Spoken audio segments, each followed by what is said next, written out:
I went overseas to serve my country and came home to find my sister pregnant with my child. She didn't ask. She didn't tell me. She stole the future I fought for. When Captain Elena Brooks was deployed on a humanitarian mission overseas, she left behind not only her husband, but the hope of starting a family. Frozen embryos stored safely at a fertility clinic. Or so she thought. Upon her return, she is blindsided to discover her estranged younger sister, Marissa, is visibly pregnant. The shocking truth? Marissa used Elena's embryos without permission. What begins as a family betrayal spirals into a war of custody, identity, and morality. Old wounds resurface, secrets about their childhood emerge, and the sisters find themselves caught in a battle that could destroy both their lives and the child at the center of it all. This is not just a story of stolen motherhood, it's a devastating exploration of trust, betrayal, and the thin line between love and obsession, deployment and dreams. The fluorescent lights in the fertility clinic flickered faintly above us, humming like they were holding their breath. Daniel's hand was warm in mine, his thumb brushing my knuckles in that absent way he always did when he was nervous. The doctor had just left the room, giving us a moment to talk before we signed the last of the paperwork. On the screen beside, US, the digital image of our embryos floated like tiny stars against a dark backdrop.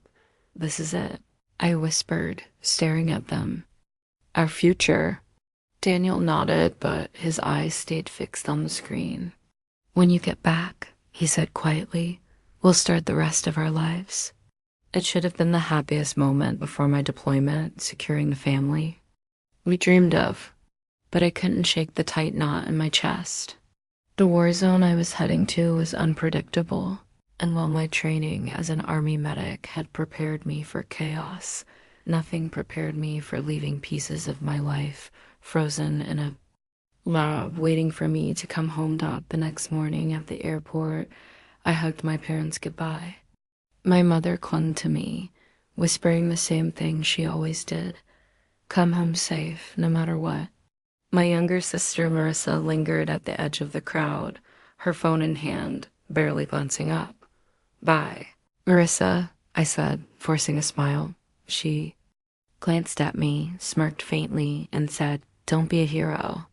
I didn't realize then that she would become the villain in my story. That night, in my bunk thousands of miles away, I pulled out a small notebook and began writing a letter to my future child, the one I thought would come after my service. If you're reading this, I wrote, it means I made it home to you. Silence from home 6 months into deployment.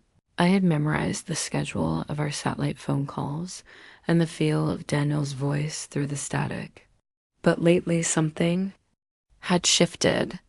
He had started cutting calls short. I'm just tired, Al, he would say, forcing a yawn. You know how work's been. Even Marissa's rare emails had gone from sarcastic to strangely vague. She wrote about helping Mom with errands, about big changes in her life, but never explained what they were. One evening, I called home early. My father answered, his voice strained. Elena, we didn't expect, how's the weather out there? I heard murmuring in the background and my mother shushing someone. My gut twisted. On the rare days we had internet, I scrolled through social media like a lifeline. That's when I saw it, a blurry photo in my cousin's feed. The caption read, so happy for you, can't wait to meet the little one. The picture was of a pregnant belly, the face cropped out. Something about the angle, the skin tone. It gnawed at me, but I shook it off. Pregnancy was common news.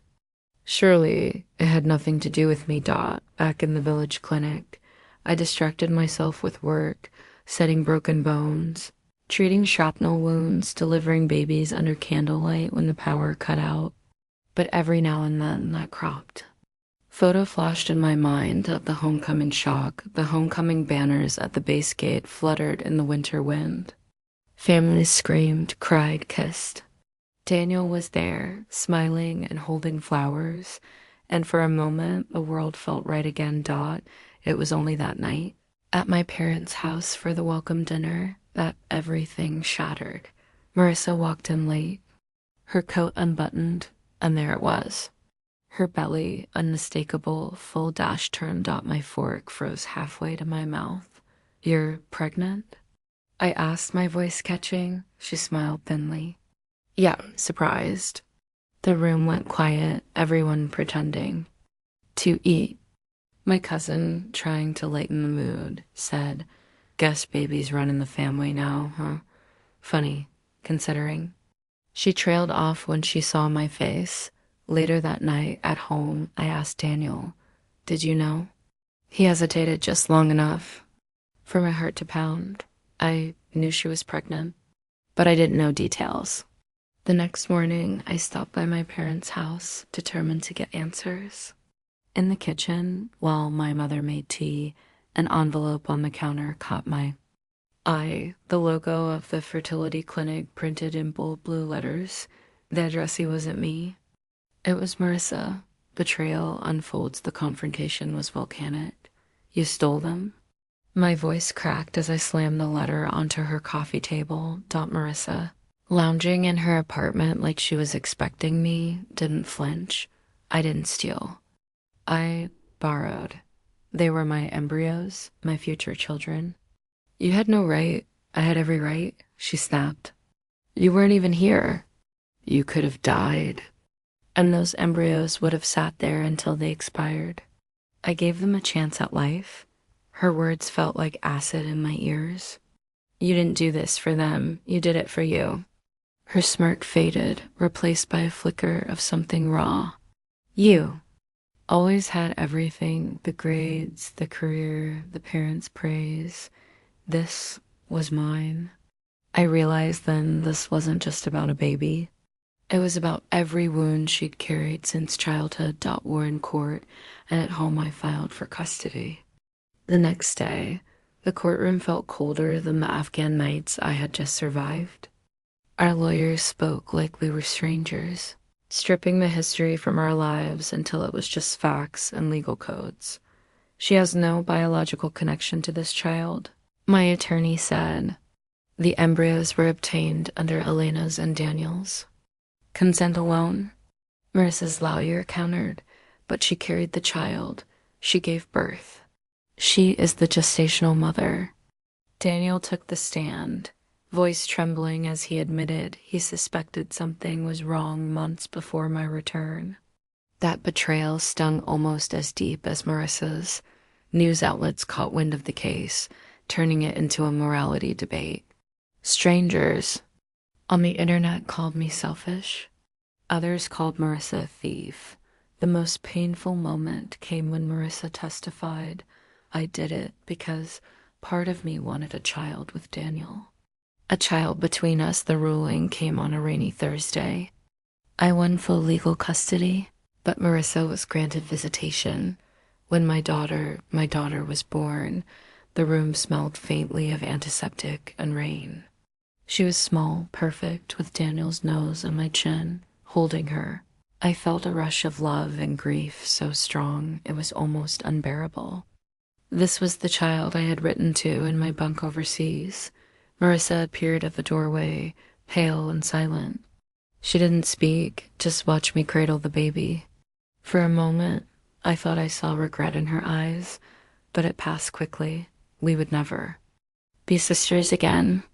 But we were forever bound by the child between us. That night, I read my deployment letter to my newborn, whispering the promise I had carried across oceans and deserts. "No one will ever steal your future again. Not while I'm breathing."